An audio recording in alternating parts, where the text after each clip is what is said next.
La chèvre de Monsieur Seguin, d'Alphonse Daudet. Monsieur Seguin n'avait jamais eu de bonheur avec ses chèvres. Il les perdait toutes de la même façon. Un beau matin, elles cassaient leurs cordes, s'en allaient dans la montagne, et là-haut, le loup les mangeait. Ni les caresses de leur maître, ni la peur du loup ne les retenaient. C'étaient, paraît-il, des chèvres indépendantes, voulant à tout prix le grand air et la liberté. Le brave monsieur Seguin, qui ne comprenait rien au caractère de ces bêtes, était consterné. Il disait « C'est fini, les chèvres s'ennuient de moi. Je n'en garderai pas une. » Cependant, il ne se découragea pas, et après avoir perdu 6 chèvres de la même manière, il en acheta une 7e. Seulement, cette fois-ci, il eut soin de la prendre toute jeune, pour qu'elle s'habituât mieux à demeurer chez elle. Ah, Gringoire, qu'elle était jolie, la petite chèvre de monsieur Seguin.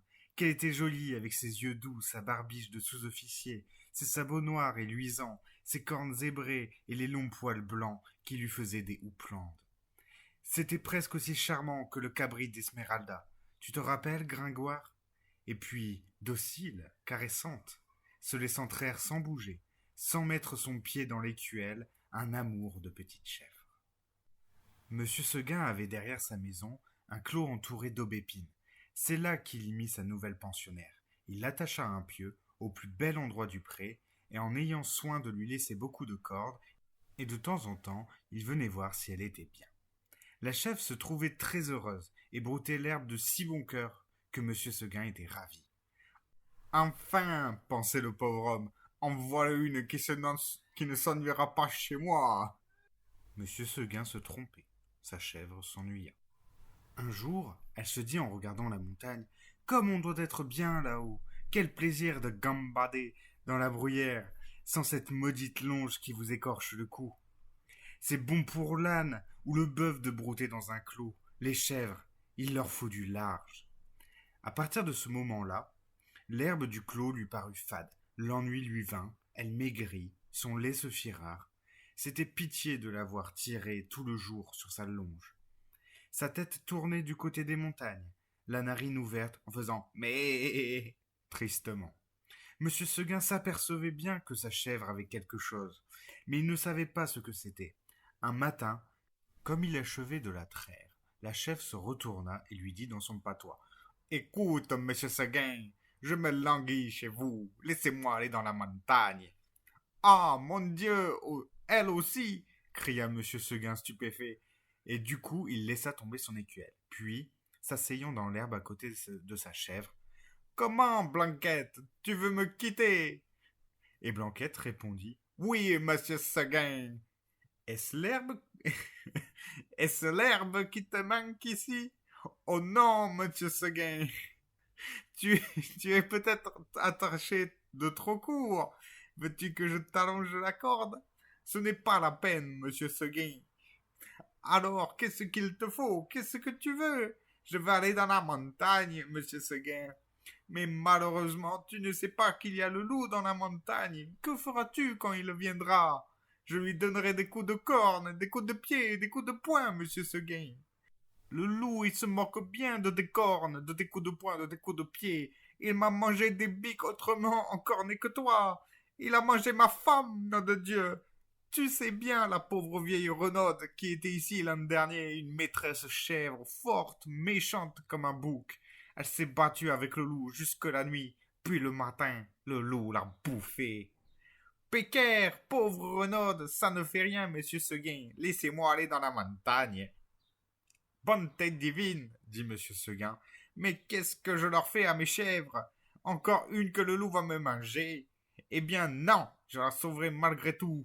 Coquine. Et de peur que tu ne rompes ta corde, je vais t'enfermer dans les tables, et tu y resteras toujours.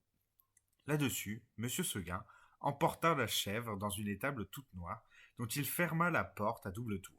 Malheureusement, il avait oublié la fenêtre, et à peine eut-il le dos tourné que la petite s'en alla. Tu ris, Gringoire? Parbleu, je crois bien. Tu es du parti des chèvres, toi, contre ce bon monsieur Seguin. Nous allons voir si tu riras tout à l'heure. Quand la chèvre blanche arriva dans la montagne, ce fut un ravissement général. Jamais les vieux sapins n'avaient rien vu d'aussi joli. On la reçut comme une petite reine. Les châtaigniers se baissaient jusqu'à terre pour la caresser du bout de leurs branches. Les genêts d'or s'ouvraient sur son passage et sentaient bon tant qu'ils pouvaient. Toute la montagne lui fit la fête. Tu penses, Gringoire, si notre chèvre était heureuse?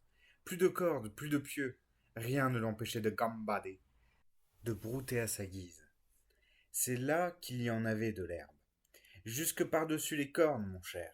Et quelle herbe, savoureuse, fine, dentelée, faite de 1000 plantes. C'était bien autre chose que le gazon du clos. Et les fleurs aussi. De grandes campanules bleues, des digitales de pourpre à longs calices, toute une forêt de fleurs sauvages débordant de sucs capiteux. La chèvre blanche, à moitié saoule, se vautrait là-dedans, les jambes à l'air, et roulait le long du talus, pêle-mêle avec les feuilles tombées et les châtaignes. Puis, tout à coup, elle se redresserait d'un bond sur ses pattes. Hop! La voilà partie, la tête en avant, à travers les maquis et les buissières, tantôt sur un pic, tantôt sur un ravin, là-haut, en bas, partout. On aurait dit qu'il y avait 10 chèvres de monsieur Seguin dans la montagne. C'est qu'elle n'avait peur de rien, la Blanquette. Elle franchissait d'un saut de grands torrents qui l'éclaboussaient au passage de poussières humides et d'écume. Alors, toute ruisselante, elle allait s'étendre sur quelques roches plates et se faisait sécher par le soleil. Une fois s'avançant au bord du plateau, une fleur de cytise aux dents, elle aperçut en bas, tout en bas, dans la plaine, la maison de monsieur Seguin, avec le clos derrière. Cela la fit rire aux larmes. Que c'est petit, dit-elle. Comment ai-je pu tenir là-dedans? Pauvrette, de se voir si haut perché, elle se croyait au moins aussi grande que le monde. En somme, ce fut une bonne journée pour la chèvre de monsieur Seguin. Vers le milieu du jour, en courant à droite, à gauche, elle tomba sur une troupe de chamois en train de croquer une lambrusque à belles dents. Notre petite coureuse en robe blanche fit sensation. On lui donna la meilleure place à la lambrusque. Et tous ces messieurs furent très galants. Il paraît même, cela doit rester entre nous, Gringoire, qu'un jeune chamois à pelage noir eut la fortune de plaire à Blanquette. Les deux amoureux s'égarèrent parmi le bois 1 heure ou 2, et tu veux savoir ce qu'ils se dirent? Va le demander aux sources bavardes qui courent invisibles dans la mousse. Tout à coup, le vent fraîchit, la montagne devint violette. C'était le soir. Déjà, dit la petite chèvre, et elle s'arrêta, fort étonnée. En bas, les champs étaient noyés de brume. Le clos de monsieur Seguin disparaissait dans le brouillard. Et de la maisonnette, on ne voyait plus que le toit, avec un petit peu de fumée. Elle écouta les clochettes d'un troupeau qu'on ramenait, et se sentit l'âme toute triste. Un gerfaut, qui rentrait, la frôla de ses ailes. En passant, elle tressaillit. Puis ce fut un hurlement dans la montagne. Ouh! Ouh! Elle pensa au loup. De tout le jour, la folle n'y avait pas pensé. Au même moment, une trompe sonna bien loin dans la vallée. C'était ce bon monsieur Seguin qui tentait un dernier effort. Ouh! Ouh! Faisait le loup, qui ressemble un petit peu à un hibou. Reviens! Reviens! Criait la trompe. Blanquette eut envie de revenir, mais en se rappelant le pieu, la corde, la haie du clos, elle pensa que maintenant elle ne pouvait plus se faire à cette vie, et il valait mieux qu'elle reste.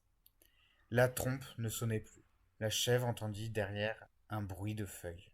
Elle se retourna et vit dans l'ombre 2 oreilles courtes, toutes droites, avec des yeux qui reluisaient. C'était le loup. Énorme, immobile, assis sur son train de derrière, il était là, regardant la petite chèvre et la dégustant d'avance. Comme il savait bien qu'il allait la manger, le loup ne se pressait pas. Seulement, quand elle se retourna, il se mit à rire méchamment. Ha ha ha ha! La petite chèvre de monsieur Seguin! Et il passa sa grosse langue rouge sur ses babines d'amadou. Blanquette se sentit perdue. Un moment, en se rappelant l'histoire de la vieille Renaude, qui s'était battue toute la nuit pour être mangée le matin, elle se dit qu'il vaudrait peut-être mieux se laisser manger tout de suite.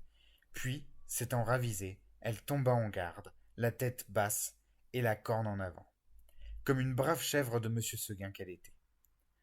Non pas qu'elle eût l'espoir de tuer le loup, les chèvres ne tuent pas les loups, mais seulement pour voir si elles pouvaient tenir aussi longtemps que la vieille Renaude. Alors le monstre avança. Les petites cornes entrèrent en danse. Ah, la brave chèvre, comme elle y allait de bon cœur. Plus de 10 fois, je ne mens pas, Gringoire, elle força le loup à reculer pour reprendre haleine. Pendant ces trêves d'une minute, la gourmande cueillait en hâte encore un brin de sa chère herbe. Puis elle retournait au combat, la bouche pleine. Cela dura toute la nuit. De temps en temps, la chèvre de monsieur Seguin regardait les étoiles danser dans le ciel clair. Et elle se disait: Oh, pourvu que je tienne jusqu'à l'aube. L'une après l'autre, les étoiles s'éteignirent. Blanquette redoubla de coups de corne, le loup de coups de dents. Une lueur pâle parut dans l'horizon. Le chant d'un coq enroué monta d'une métairie. Enfin, dit la pauvre bête, qui n'attendait plus que le jour pour mourir. Et elle s'allongea, par terre, dans sa belle fourrure blanche toute tachée de sang. Alors le loup se jeta sur la petite chèvre et la mangea. Adieu, Gringoire. L'histoire que tu as entendue n'est pas un conte de mon invention.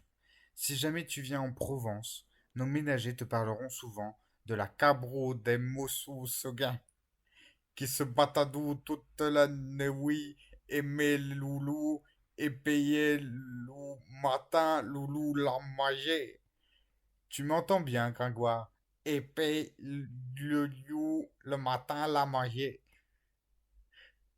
C'était le Tristan du sommeil. Bonne nuit.